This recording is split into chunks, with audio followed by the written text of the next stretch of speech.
உணவால் இணையும் உள்ளங்களுக்கு வணக்கம். இந்த வீடியோல நாம பார்க்க போறது சால்னா. இது செய்யறதுக்கு என்னென்ன தேவைன்னு பாத்துடலாம். இந்த அளவுக்கு பிரிஞ்சி இலை, பட்டை, ஏலக்காய், கிராம்பு, கல்பாசி எடுத்திருக்கேன். துருவின தேங்காய் 1.5 கப், சோம்பு 1.5 டீஸ்பூன், கசகசா 1.5 டீஸ்பூன். இந்த மூணையும் மிக்சி ஜார்ல போட்டு கூடவே தேவையான அளவு தண்ணி சேர்த்து இந்த மாதிரி அரைச்சு வச்சிடலாம். அடுத்து இந்த அளவுக்கு வெங்காயம், தக்காளி, பச்சை மிளகாய், கொத்தமல்லி, கருவேப்பிலை எடுத்திருக்கேன்.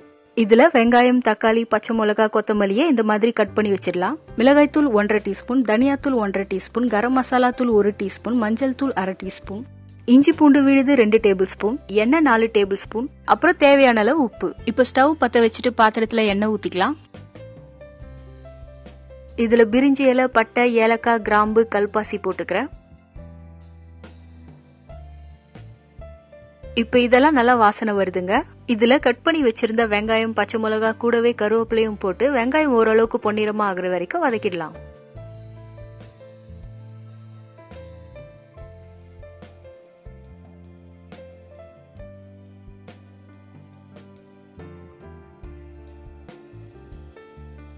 வதங்கிடுச்சுங்க. இஞ்சி பூண்டு விழுது சேர்த்து இதோட பச்சை வாசனை போற வரைக்கும் வதக்கிடலாம்.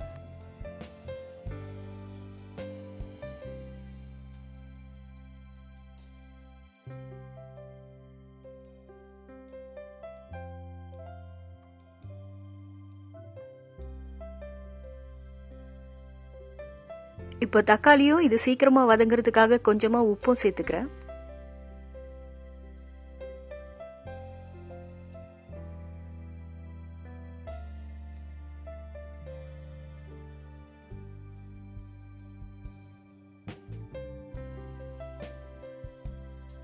தக்காளி நல்லா வதங்கினதுக்கு அப்புறம் மிளகாத்தூள், தனியாத்தூள், கரம் மசாலா தூள், மஞ்சள் தூள் கூடவே கொஞ்சமா தண்ணியும் சேர்த்து 2 நிமிஷத்துக்கு வதக்கிடலாம்.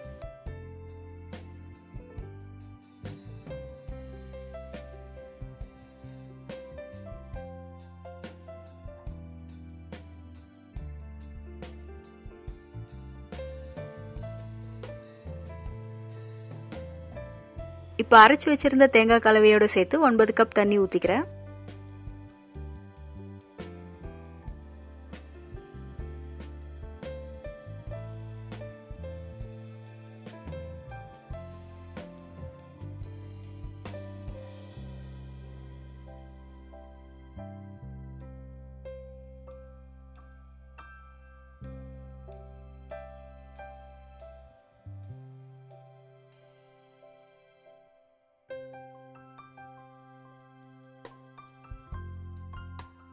இதுல கொத்தமல்லியும் உப்பும் சேர்த்து கலந்துட்டு 15 நிமிஷத்துக்கு கொதிக்க வச்சுக்கலாம்.